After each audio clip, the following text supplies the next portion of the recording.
Good evening, dear students. Today we are going to discuss the elementary row operations of matrices. In this lecture, we will learn how to solve any matrices, how to find the inverse of any matrix with the help of elementary row operations. Okay. So this is the example. This is question number 15 from NCERT exercise 3.4.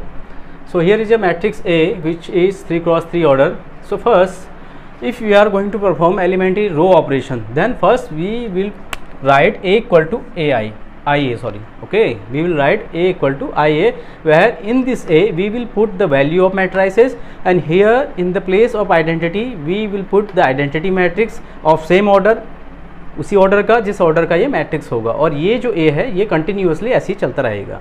Okay, अब होगा क्या, इसमें करना क्या होता है students कि इस A को हमें कन्वर्ट करना होता है किसमें, आइडेंटिटी में. Okay, by operating by taking some operations. अब इस कंडीशन में होता क्या है, ये चेंज होकर दे देता है I equal to B into A. We have to convert A equal to I A into I equal to B A. होता क्या स्टूडेंट्स, हमें इस A को आइडेंटिटी में कन्वर्ट करना होता है. तो इस प्रक्रिया के दौरान, इस फिनोमिना के दौरान, ये जो आइडेंटिटी मैट्रिक्स है इसमें भी ऑपरेशन चलते हैं, सेम ऑपरेशन. तो ये आइडेंटिटी जो है किसी एक मैट्रिक्स B में कन्वर्ट हो जाता है. ओके, तो by definition of invertible matrices, अगर कोई दो मैट्रिक्स का प्रोडक्ट आइडेंटिटी के इक्वल हो तो वो दोनों आपस में कैसे होते हैं, earlier we have discussion about it. अगर कोई दो मैट्रिक्स का प्रोडक्ट आइडेंटिटी के बराबर हो तो वो आपस में कैसे होते हैं, एक दूसरे के इन्वर्स होते हैं. तो जब identity equal to B into A आ जाता है तो वहाँ से क्लियर हो जाता है कि जो बी मैट्रिक्स है यही क्या हो जाता है, आपका इस ए मैट्रिक्स का इन्वर्स हो जाता है. Okay, so let's have a look how to solve. So A equal to I A एक मैट्रिसेस हो गई. ठीक है, यहाँ पे हमने इस मैट्रिक्स ए को लिख लिया, यहाँ पे आइडेंटिटी आ गई और ये ए हो गया. अब हम कैसे इसको इजीली सॉल्व करेंगे, दिस इज़ द पैटर्न.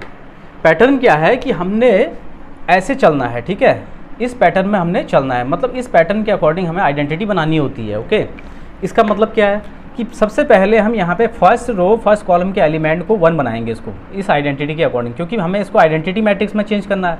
तो हमें इस 2 को 1 में कन्वर्ट करना है. जब ये 2 1 में कन्वर्ट हो जाएगा उसके बाद इसके दोनों नीचे जो दो एलिमेंट हैं इनको क्या बनाना होता है, 0 0. तो हमारा जो हम चलते हैं, कैसे चलते हैं, पहले इसको 1 बनाया, फिर नीचे इन दोनों को 0 बनाया, फिर उसके बाद यहाँ से यहाँ जाएंगे. ओके, फिर उसके बाद कहाँ जाएंगे, यहाँ पे जाएंगे. फिर इसको क्या बनाना होता है, हमें बीच वाले एलिमेंट को जो 2 और 2 की पोजीशन पे है इसको 1 बनाना होता है. तो इसलिए पहले यूँ गए, फिर इसके बाद इसको 2 क्या बना दिया, इसको 1 बनाया. इसको 1 बनाने के बाद इसके नीचे के एलिमेंट को क्या बनाना होता है, 0. तो उसके बाद कहाँ जाएंगे, हम नीचे आए. ओके, उसके बाद इसको 0 बनाने के बाद इसके बगल वाले एलिमेंट को क्या बनाएंगे, यूनिटी बनाएंगे आइडेंटिटी के अकॉर्डिंग. तो उसके बाद हम इधर को गए. ठीक है, और उसके बाद जब ये यूनिटी बन जाएगा तो यूनिटी के ऊपर क्या चाहिए हमें, 0 0. फिर इन दो एलिमेंट को 0 बनाएंगे. तो इसलिए फिर हमारा पैटर्न ये सीधे वर्टिकल गया ऊपर को, और लास्ट में इसको बीच वाले को क्या बनाएंगे, 0 बनाएंगे. तो लास्ट में यहाँ पे आके स्टॉप हो जाएगा. This is the pattern. Okay, ऐसे करके हमें चलना है. ऐसे करके एलिमेंट को हमें क्या बनाना है, आइडेंटिटी मैट्रिक्स के इक्विवेलेंट बनाना है. ओके, तो फर्स्ट हमें इसको यहाँ पे 1 बनाना है. अब देखिए कोई ऐसा ऑपरेशन तो चला नहीं सकता हमें इसको 1 बनाने के लिए. तो हमने क्या किया, हम R1 और R3 को आपस में क्या कर देंगे, इंटरचेंज कर देंगे. ओके, क्योंकि यहाँ पे 3 है तो इस 3 को ऊपर ले आएंगे. तो R1 और R3 इंटरचेंज हो गए आपस में. तो क्या हो जाएगा, 3 - 2 2 ऊपर आ गया पहली पोजीशन पे, फर्स्ट रो. 2 2 3 ऐसी रहा, और 2 - 3 3 थर्ड पोजीशन पे आ गया, थर्ड रो बन गया. अब क्या करना है, इसको 1 बनाना है ना. तो इसको 1 बनाने के लिए क्या करेंगे स्टूडेंट्स, R1 - R3. हमने R1 में से क्या कर दिया, R3. चाहे तो R1 में से R2 को भी सब्ट्रैक्ट कर दें तब भी 1 मिलेगा, कोई फर्क नहीं पड़ता. मैंने R1 में से R3 को माइनस कर दिया. ठीक, ताकि 3 - 2 मुझे क्या मिल जाए, यहाँ पे 1 मिल जाए. तो ठीक है, इस ऑपरेशन को लगाया. तो 3 - 2 1, -2 + 3, माइनस ऑलरेडी है तो +3 हो जाएगा, तो 1 आ जाएगा. 2 - 3 -1 आ जाएगा, और बाकी सारे elements as it is. Same operation यहाँ भी चलेगा क्योंकि इक्वालिटी है. तो 0 - 1 -1, 0 - 0 0, 1 - 0 0. ओके, नेक्स्ट अब हमने क्या करना है, अब ये 1 के नीचे के एलिमेंट को हमने दोनों को क्या बनाना है स्टूडेंट्स, 0 बनाना है. ओके, पैटर्न के अकॉर्डिंग हमें क्या करना है, पहला एलिमेंट 1 बना दिया, अब उसके नीचे को. ठीक है, तो इन दोनों एलिमेंट को हमने क्या बनाना है, 0 बनाना है इन दोनों को. तो कैसे होगा, हम जानते हैं कि अगर हम फर्स्ट इस 1 में 2 से मल्टीप्लाई कर दें और फिर इसमें से माइनस कर दें तो 0 मिल जाएगा. तो ठीक हो गया. तो R2 such that R2 - twice R1. Same condition यहाँ R3 such that R3 - twice R1. तो ये हम ऑपरेशन दोनों एक साथ भी लगा सकते हैं, कोई फ़र्क नहीं पड़ता उससे. ये दोनों ऑपरेशन लगाएंगे। तो फर्स्ट R1 तो ऐसे ही आ गया, R2 में ऑपरेशन लगेगा 2 minus 2 into 1 that is 2 minus 2 0। Similarly 2 minus 2 into 1 यानी 2 माइनस 2 0। सिमिलरली 3 माइनस अब 3 में से जब माइनस करेंगे, ठीक है, तो क्या हो जाएगा, अब यहाँ पे देखिए 3 माइनस 2 इंटू माइनस 1 करेंगे स्टूडेंट्स, तो 3 माइनस माइनस प्लस 2 1 जा 2 दैट इज 5 दे देगा। क्या दे देगा स्टूडेंट्स, ये 5 दे देगा, दैट इज वाई यहाँ पे 5 आ गया।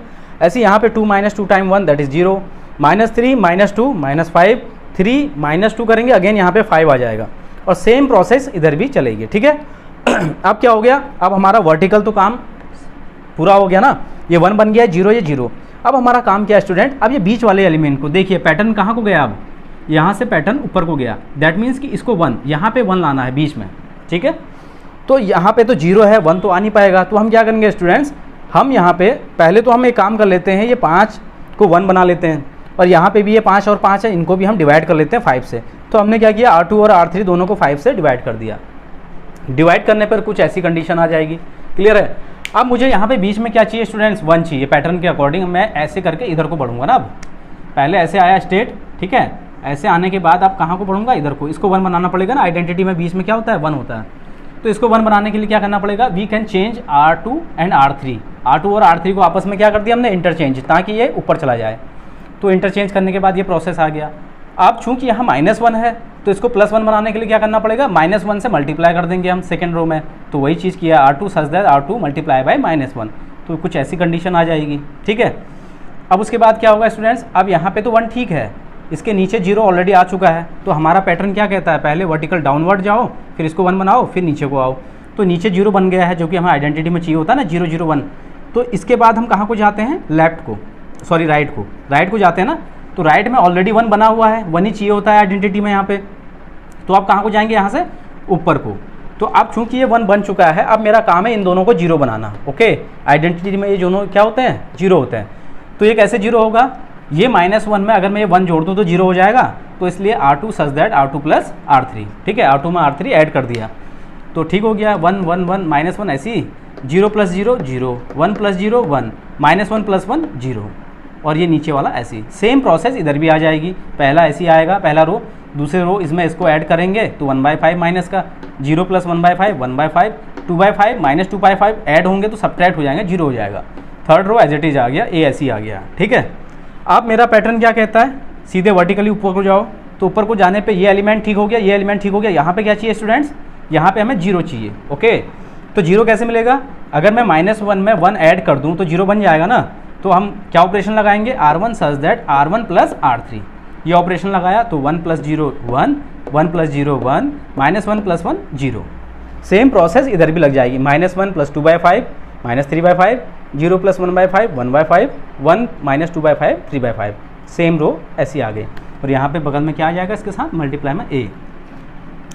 अब कंडीशन क्या है देखिए, अब पैटर्न क्या कहता है, अगर ये एलिमेंट ठीक हो गए तो इधर को बढ़ जाओ, ठीक है।